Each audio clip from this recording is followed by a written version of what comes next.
சரிகமபால ஜெயிச்ச பணத்துல அபிஷேகா முதல்ல என்ன செய்ய போறாங்க அப்படிங்கிற தகவல் தான் சமீபத்துல கிடைச்சிருக்கு.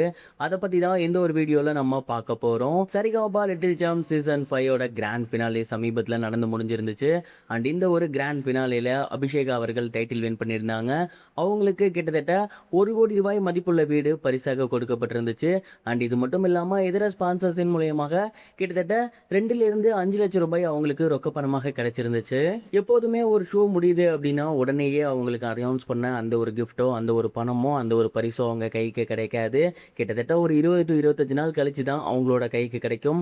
அப்படி பார்க்கும்போது கிட்டத்தட்ட ஒரு 15 நாளைக்கு மேலேயே அபிஷேக் அவர்கள் ஜெயிச்சு ஆகிருச்சு. அந்த காரணத்தினால கண்டிப்பாக இன்னும் ஒரு வாரத்தில் அவங்களுக்கு கையில் காசு வந்துடும். அண்ட் அப்படி காசு வந்ததுக்கப்புறம் அவங்க பண்ண போகிற முதல் செலவு என்ன அப்படிங்கிறத அவங்களே சமீபத்தில் ஒரு சில இன்டர்வியூவில் ஷேர் பண்ணியிருந்திருக்காங்க.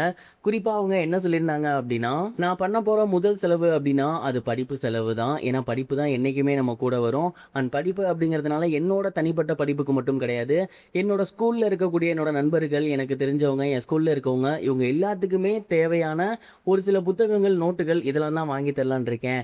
ஏன்னா எங்கள் ஸ்கூலில் நிறைய கஷ்டப்படுறவங்க இருக்காங்க. அவங்களுக்கு வந்து ஒரு சில பொருட்கள் கிடைக்கிறது ரொம்ப கஷ்டமாக இருக்கும். அண்ட் அவங்களுக்கு அந்த ஒரு ஹெல்ப்பை முதல்ல நான் பண்ணேன் அப்படின்னா கண்டிப்பாக அது எனக்கு மிகப்பெரிய ஒரு மகிழ்ச்சி தரும். ஏன்னா அவ்வளோ சப்போர்ட் பண்ணியிருக்காங்க. அவங்களுக்காக இதை நான் பண்ணுவேன் அப்படிங்கிற மாதிரி சொல்லியிருந்திருக்காங்க. அண்ட் இன்னொரு முக்கியமான விஷயத்தையுமே ஷேர் பண்ணியிருந்தாங்க. படிப்பு எவ்வளோ முக்கியமோ அதே மாதிரி அன்னதானம் அப்படிங்கிறதும் ரொம்ப ரொம்ப முக்கியமான ஒரு விஷயம்.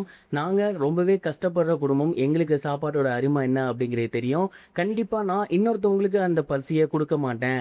அதனால் இன்னொரு முக்கியமான செலவு அனாதை ஆசிரமத்துக்கு சாப்பாடு போடுவேன். சரிகமபா நிகழ்ச்சி நடக்கக்கூடிய செட்டுக்கு பக்கத்துலேயே பார்த்தீங்கன்னா ஒரு சில ஆசிரமங்கள் இருக்குது. அங்கே வந்து குழந்தைகள் இருக்காங்க, பெரியவர்கள் இருக்காங்க, முதியவர்கள் இருக்காங்க. இவங்க எல்லாருக்குமே வந்துட்டு ஒருவேளை சாப்பாடாவது போடணும் அப்படின்னு எனக்கு தோணிட்டே இருந்திருக்கு. இதை நான் அம்மாட்ட சொல்லியிருந்திருக்கேன். அம்மா கண்டிப்பாக ஒரு நாள் நம்ம பண்ணலாம் அப்படிங்கிற மாதிரி சொல்லியிருந்தாங்க. அண்ட் இப்போ நான் ஜெயிச்ச காசு இருக்குது, அம்மாட்ட சொல்லி அவங்களுக்குமே கண்டிப்பாக ஒரு நாளைக்கு 3 வேளையும் நல்ல சாப்பாடு போட சொல்ல போகிறேன் அப்படிங்கிற மாதிரி சொல்லியிருந்தாங்க. அண்ட் அபிஷேகா அவர்கள் சொல்லியிருந்த இந்த ஒரு 2 விஷயமே உண்மையிலேயே மிகப்பெரிய ஒரு விஷயம் அப்படின்னு தான் சொல்லணும். ஏன்னா இவ்வளோ சின்ன வயசுலேயே இவ்வளோ பெரிய ஒரு விஷயத்தை அபிஷேகா யோசித்து சொல்கிறது அப்படிங்கிறது உண்மையிலேயே சாதாரணமான ஒரு விஷயம் கிடையாது. ஒரு பக்கம் ஸ்கூலில் குழந்தைகளுக்கு படிப்புக்கு தேவையான பொருள் வாங்கி தருவாங்கிறாங்க, இன்னொரு பக்கம் இல்லாதவங்களுக்கு சாப்பாடு போடுவேன் அப்படிங்கிறாங்க. இந்த மாதிரியான மிகப்பெரிய குணம் இருந்ததுனால தான் அவங்க சரிகமபா டைட்டில் ஜெயிச்சிருக்காங்க அப்படிங்கிற மாதிரி எனக்கு தோணுது. ஏன்னா இவ்வளோ சின்ன வயசுலேயே இவ்வளோ பெரிய விஷயங்கள் யோசிக்கிறது அப்படிங்கிறதுலாம் சாதாரணமான விஷயம் கிடையாது. அண்ட் இந்த மாதிரியான விஷயங்கள் இருக்கிறதுனால தான் அவங்க டைட்டிலுக்கு டிசர்வ் அப்படின்னு நான் நினைக்கிறேன். அண்ட் அதே மாதிரி பாடலும் சும்மாலாம் இல்லை, ரொம்பவே சூப்பராக பாடியிருந்தாங்க, எல்லாரையுமே வைப்புக்கு கொண்டு போயிருந்தாங்க. ஸோ எனக்கு தெரிஞ்சு அபிஷேக் அவர்கள் டிசர்வான பர்சன் தான் நான் நினைக்கிறேன். நீங்கள் என்ன நினைக்கிறீங்க? மறக்காம கமெண்ட் பாக்ஸில் ஷேர் பண்ணுங்க.